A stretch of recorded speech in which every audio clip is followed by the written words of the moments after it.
Hey everybody, something different for this video, more behind the scenes stuff, which I think is fascinating, especially if you're thinking of getting into pinball game design and you want to have a crack at this yourself.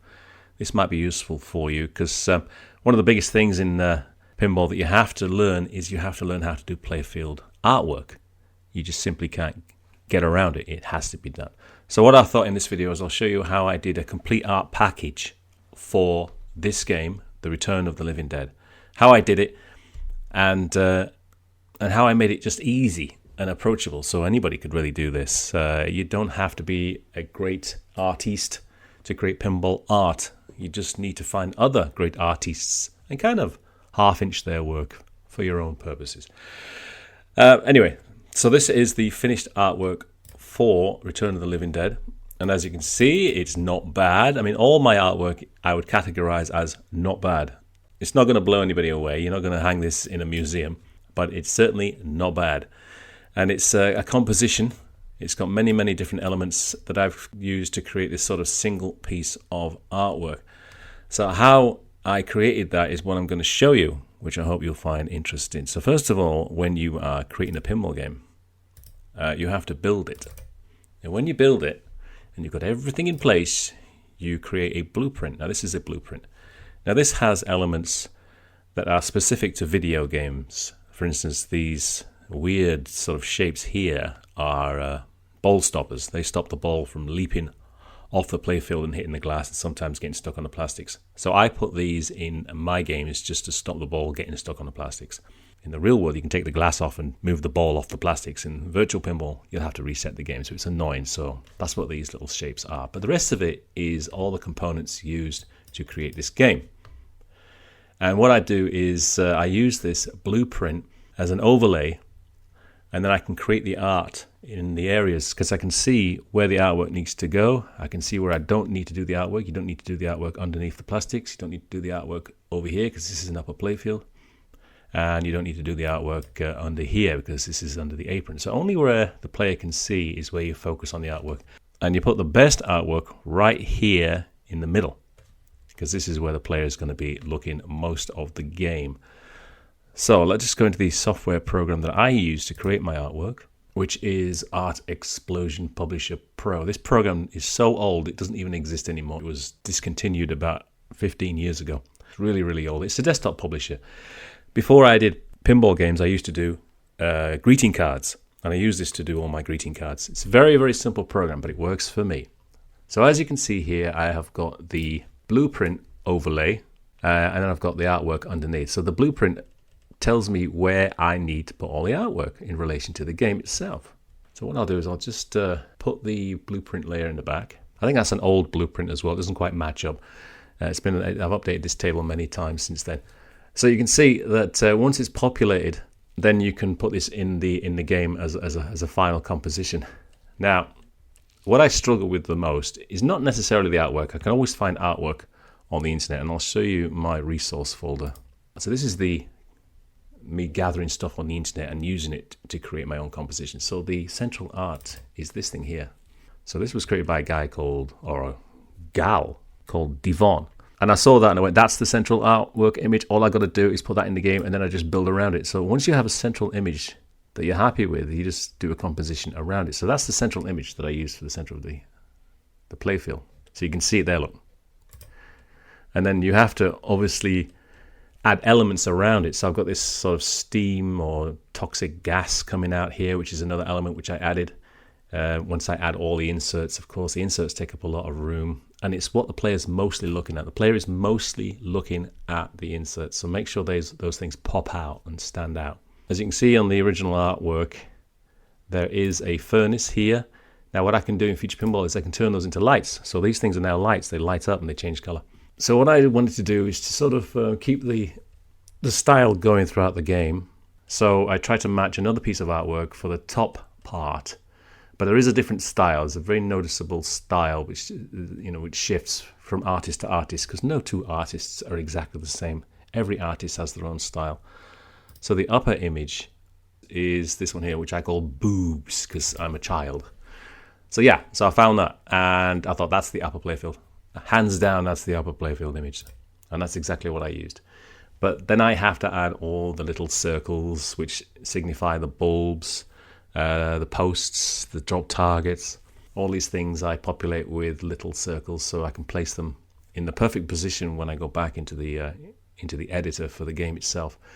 And then you just add these little things, you see, which I just type at the side here, and then I just put them where they were supposed to go. Put that back where it was. So there you go. So, you know, this is just stuff that I add just to sort of further make it a little bit more busy. But it's nice to have little things on the playfield to sort of tell the player what they're supposed to do. Like complete all tank scenes for 245 trioxin. And then I've got the paramedic saver here, which tells the player that when this is lit, the ball will be saved by a paramedic. We've got reanimate instead of shoot again. We've got a grave mistake when you go around down the out lane. So I'm having fun with this thing. And all these other things are just different elements, like the zombie there is a different element. The toxic tank there is a separate element. In fact, the green stuff I've added to the tank itself, so that's a separate element. It was red and I turned it green, you see. The tank itself is a separate element. Don't worry, I won't save this. I can mess around with it as much as I want. The pickaxe, even the pickaxe there is a separate element, you see. Because you hit the cadaver in the head with a pickaxe. And like I said, this green mist is a separate element, which I've used in different places. I got this blood here, which is a separate element. And this lane here is a very crude thing that I've had to draw. See, I've had to hand draw that. So it's kind of leading the path. This is the path this ball will take when you knock down the targets. It will go up here, around here. Well, it'll go into that scoop there, and the scoop will fire out. And this is the cemetery. This is the cemetery loop. And that's a grave that you go into. And in the top right, we have the crematorium. Now, the crematorium is on two levels. The lower level is the crematorium where the ball is incinerated here in the oven. On the upper level, it's the mortuary where he's doing autopsies and stuff like that. So it's a two-level section here. So that I just found a tiled floor graphic for that, which is quite simple. So that's the playfield composition, which has to be produced. Now, when you are making pinball games for yourself, you have to do all this stuff on your own. You know, you can't just call up a buddy and say, listen, I'm doing Return of the Living Dead. Can you do an art package for me? And then I send over a blueprint, and then like a week later, all this artwork comes back. I'd love to do that, but I don't know anybody that can do playfield artwork, so I have to do it myself. So here at Future Pinball Studios, we are just one man. It's just one guy. It's just me in my spare bedroom doing all of this. And I'll show you over the years what I've done. So these are the playfield artworks. In fact, these are full artwork packages that I've done for a total of 26 games now. Not just the playfield artwork, but I've done the plastics, I've done the cabinet, I've done the back glass, the apron, I've done the whole lot. So this is 26 art packages I've done now throughout the years. In the 16 years I've been doing pinball. Going back to the very first one that I did, which was Superman. And in recent years, I've actually updated it with some of Christopher Franchi's art. So Christopher Franchi did a fantastic mock back glass for Superman 78, and I used some of those images to create this composition. So this is my very first attempt at doing playfield art. And it has improved over the years. And these little things here are the shadows. I have to add fake shadows. You know, normally you wouldn't do that in a real pinball game. You obviously don't have to add fake shadows. You've got natural shadows. But on playfield artwork, I do add these fake shadows, which gives the game a little bit of depth. So yeah, this is Superman 78, which is a game which I've been updating for years and years and years. And I do need to show the updates when I get around to it. But, you know, this is like a dream theme. Superman 78 is a dream theme for me. So that was the first game that I did the artwork for, and then I followed that up with Star Wars, and Star Wars was just a no-brainer really. There's so much out there for Star Wars, so much resource.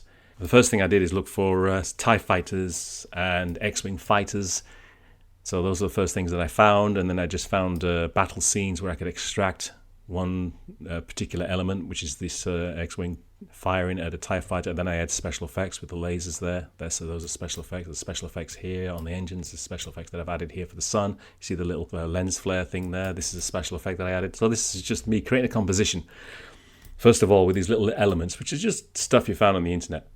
And you create a story. There's the planet Yavin. There's the red planet, which is actually I think it's Earth, which I just coloured red. and there's the Death Star. So the whole thing tells a story of what's happening, considering the game is all about the Death Star assault. And then I overlay it with my special effects. And then, of course, all the inserts have to be done. So that was the second Playfield artwork that I did. But like I said, it's not just the Playfield, it's the whole game has to be done. And then some very early other stuff as well. I did War of the Worlds. This is going way, way back. But this is a game that it was a passion project, really. I just wanted to create a playable pinball experience of the album, the Jeff Wayne's album of War of the Worlds. So I tried to match the style there. So I took the artwork and I blended it into from there to there. It's just a blend. One blend to another blend. There's a blend. And it all blends down. If you know the album, then you'll know the artwork. And then I just added inserts over the top. So that was a very fun project. And the game itself is just so much fun to play if you like the music. And then another early one was Red Dwarf, which is based on the British TV show. This is mainly in space, so I kept it mainly dark stars and all that stuff with a few elements that I added. Very few resources for this because this is a very obscure cult TV show in Britain. It is a comedy show and it is hilarious. It is one of the funniest TV shows I've ever seen. It just makes me laugh out loud when I watch it. And that's very rare for me. I very rarely laugh out loud when I'm watching comedy. But this one and The Office, the US Office, is two shows that really make me laugh out loud.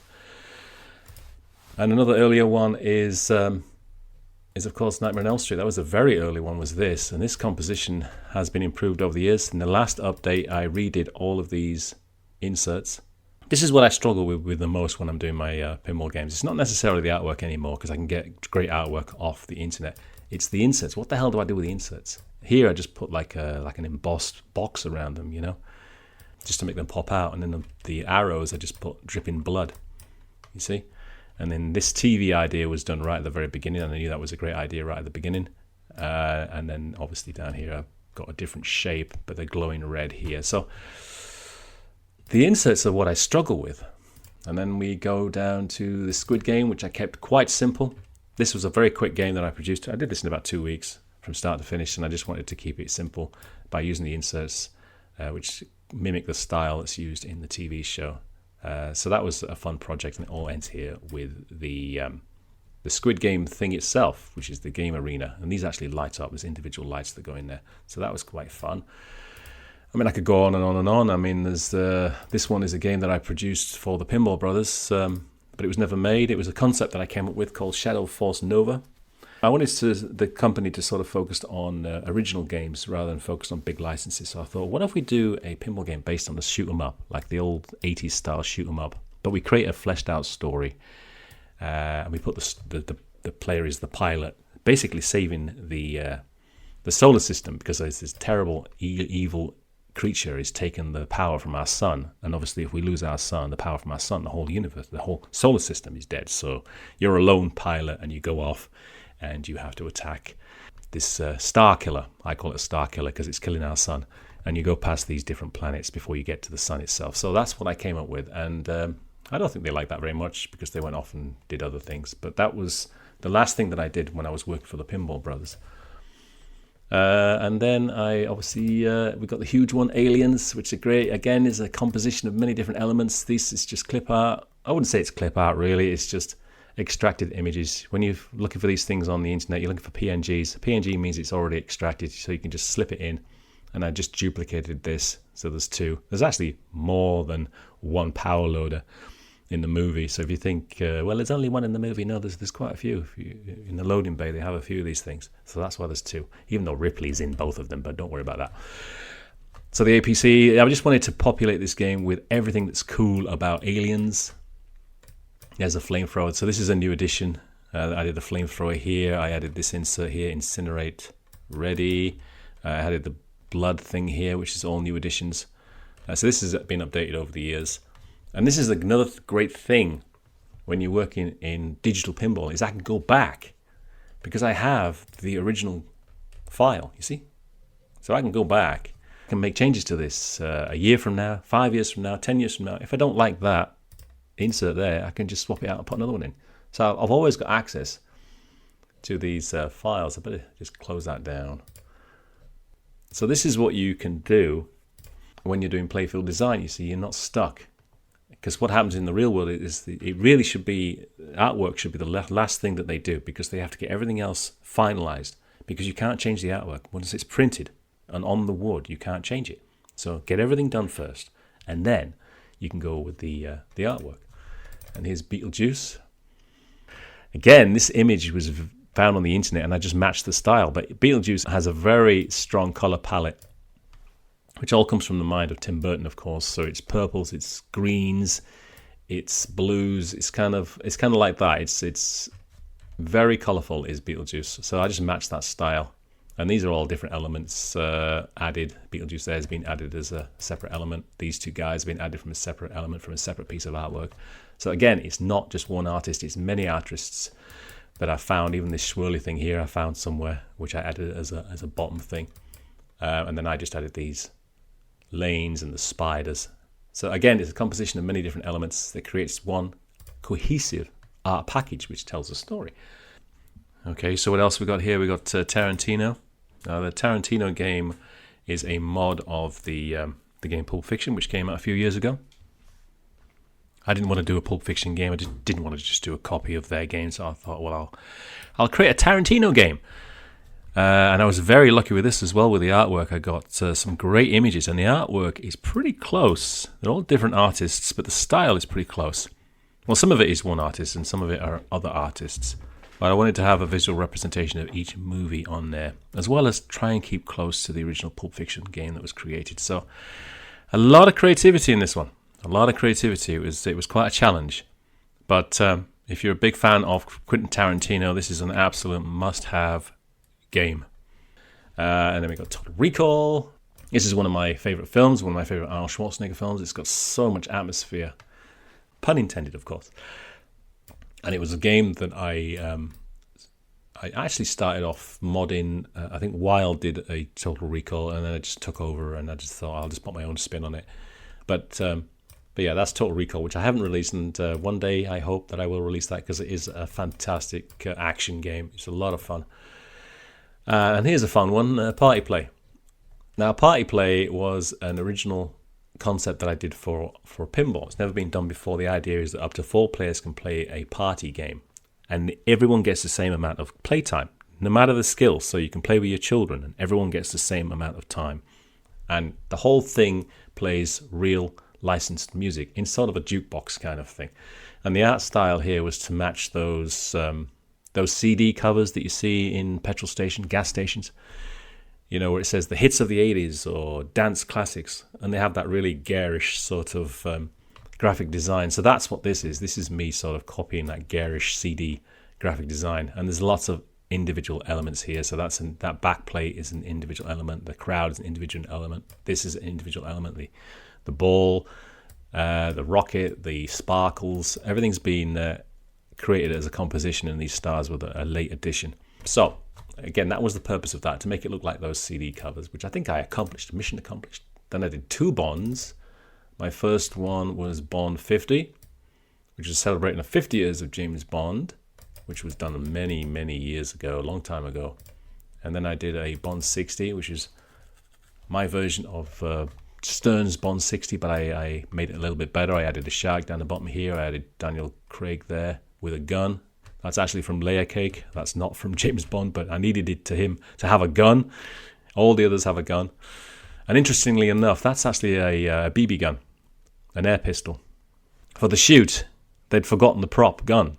So the photographer had an air pistol, and he says, yeah, use this. They didn't know that James Bond was going to be a massive hit, so he's posing there with an air pistol.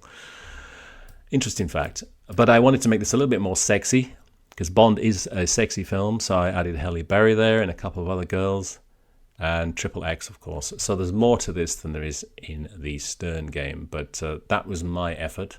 But I tried to match their style, and of course the same layout was used for the Muppets, and this is my composition for the Muppets. So as you can see there, that's Daniel Craig was there on the Bond 60, now it's Kermit, and so on and so forth. But I wanted this to be a celebration of the Muppets, from their creation all the way up to modern day. So I did 2 art packages for this. I did the original, which was more like Bond 60, and then I thought, I'm just going to make it into a Christmas themed game, because it's, everybody loves Christmas. And so all I did here is I just added party hats or Christmas hats to most of these stars. And he's got, because obviously he's the leader, so he's got one of these top hats. And the only one that doesn't play along is, of course, Miss Piggy, who's preoccupied with looking good on her phone. So, and these elements here, sparkle, and then there's Cookie Monster who eats the ball, eats the bonus, and there's gingerbread men there. So I needed a gingerbread man, so I just looked on Google and found a graphic of a gingerbread man, so I stuck him in there. And these baubles are all added, separate elements. And there's no real reason to have explosions on the bumpers, but the animal is in charge of the bumper area. I mean, I could go on and go on and go on. I mean, we've got Army of Darkness. I've already shown you that one, which is a pretty decent effort as well. We've got Blade Runner. I was very lucky to find artwork for this, because all this stuff is all hand-painted or hand-drawn, all of these inserts. I was very lucky to find the artwork for this, and that is just a fantastic game. I love Blade Runner. It's one of my favorites. AC/DC was an improvement on the Stearns game. I didn't like Stearns' game, so I added this woman here in the central part of the game, and she has a magnetron, and she comes into effect for the additional track that I added called She's Got You by the Balls. So she will actually get you by the balls. She'll grab the balls. So that's why there's a devil woman there. She's got a tattoo on the leg there. And this was a complete brand new composition that I created. Back in the day when Stern were doing these things, back in 2009, 2010, 2011, their artwork packages were horrific. They didn't know what the hell they were doing. They were in big trouble. But now they've got the best artists in pinball working on their games. But back in the day, they were in big trouble. 24 is another one that I redid. This isn't the Stern thing. This is my own version, because I wanted to put a screen in there and I wanted to put all the characters in there. So I kept close to the Stern, but the Stern original is just horrific. This is a much better composition than the Stern game. Predator, of course, which is one of my most recent ones. In fact, I think it is my most recent one. Yeah, that's the most recent art package that I've done. And Halloween was recently updated. And I added dripping blood there, and I tidied this up a little bit more, and I put little sort of leaves here to sort of give you the sort of the autumn vibe. So that's what I mean by going back and improving the artwork as you get better, as your skills get better. And Gladiator, which I did a video on Gladiator. And I'll finish off by showing you the very best of the best Back to the Future, which to me, to this day, Back to the Future is by far the best pinball game I've ever played. I know it's my own creation, and I've played a ton of games, but this one is the absolute best theme in pinball, Back to the Future. Everybody knows it, everybody wants it. It is the best theme in pinball, no doubt about it. It beats Star Wars, it beats Harry Potter, it beats anything else. It's the number one theme in pinball. But you have to go all in. You have to get everything. You have to get all the actors. You have to get all the music, including all the licensed songs. You can't do this any other way, and that's why nobody's made it, because they can't get everything. But again, this is a very early composition. And you can see the blueprint there in the background, which is supposed to be Doc Brown's blueprint for the flux capacitor. And then I just built elements on top of that by adding bits and pieces from the film, like the sneakers, the hat, the Pepsi thing there, and of course the sports almanac. So these are just individual elements I found on the internet, and then I just built all these inserts, and it comes up here to the clock tower, which spells time, and there's lightning all over the place. I went a bit overboard with the lightning, but you get the idea. So that's that, and there's so many more others. Star Trek, obviously. There's a couple more that I haven't mentioned. Indiana Jones there, which is well, I'll just show you the Indiana Jones one, because this was originally redrawn by Highlander, but then, because he did an exact replica of the Stern game, but it gives you an idea of how horrible Stern's artwork was back in the day. So I added all this extra stuff, like these things here, and these shaker stones, and this word in here, and I added this book here and the trail of the pages. That's all new. This is just empty on the original Stern game. This has all been improved with the arc. This is improved. There's 2 layers of targets now. There's only 1 layer of targets on the Stern game. The thing there's all been added. The little voodoo doll there has been added for a new feature. So this is using the original Stern game as the background layer and then just adding my own stuff on top. And I think that's it. So that's artwork composition and how I created the artwork for The Living Dead. And what I wanted to do is I wanted to have these zombies sort of grab the ball when the ball drains. So if you go here and the paramedic saver is on, there's actually a kicker here. So the ball will drop into a kicker and the ball is fired from here and actually comes out here along the rail here and then shoots up the ramp and then comes back again. So there's actually a very elaborate ball return here. It doesn't come from the plunger lane, it comes from here and it's fired out at massive speed. So it's quite a thing to see. But yeah, when the ball goes down and you haven't saved it, you get eaten by zombies. So these zombies are reaching out to grab the ball. And you'll see on the LCD, I've changed the graphic. It said ball lost, now it says ball eaten. And to finally wrap things up, so when you do the full art package, and I mean you have to do everything. We're talking spinners, we're talking sidewall art, we're talking game rooms, we're talking drop targets, plastics, all the inserts. But a funny part of the game that I added, because the original movie has this sign which says UNIDA, which is a play on words, UNIDA medical supply. You need it, we got it. That's the original sign from the original movie. So I thought, well, okay, I need to add 2 more signs in the upper playfield. So what I did is I created this sign here, which is One I'm Gone, Mortuary and Crematorium, with Dr. E. Heisenberg, I think his name is. I can't remember. We burn him good. Now, the reason it's sprayed on Nazi there is because in the film he's supposed to be an escaped Nazi or a Nazi in hiding. It's kind of... It's not made clear in the film that he is, but it kind of is stuff around him which can kind of lead you to that conclusion. So that's why I sprayed on Nazi there. But One I'm Gone, which is a small town in Illinois. And the other one is Leadham Row. Leadham Row, or Let 'em Rot, is also a small town in Illinois. Cemetery. People are dying to get in here. Imagine this commercial on your television. That would be hilarious, wouldn't it? Although some people probably wouldn't find it very funny at all. But yeah, so that is how I created the artwork for The Return of the Living Dead and all the other games that I've done as well. So I hope you found that interesting. And don't be intimidated by creating artwork in a pinball game. Don't be intimidated. You don't have to be Christopher Frenchy, okay? You just go on the internet and you just look for these images. Just find the artwork and then create your own composition. And you will find a ton. As you can see, this film is very, very popular on the internet. And I found a ton of artwork. A ton of artwork. People love this film. And there's just a ton of artwork to choose from. And that's one of the drop targets. I use that for the drop targets. So it's a film that's loved by a lot of people. And I love the film. And it needed to be a pinball game. It absolutely needed to be made into a pinball game. It's kind of like the Evil Dead. It's kind of like that. It has its own following. But oh boy, if you haven't seen this film, you've got to watch it. It is absolutely superb. Okay, I think I'll wrap it up there. And the next video from me will probably be a commentary video on The Return of the Living Dead. And then I'm doing Beetlejuice after that.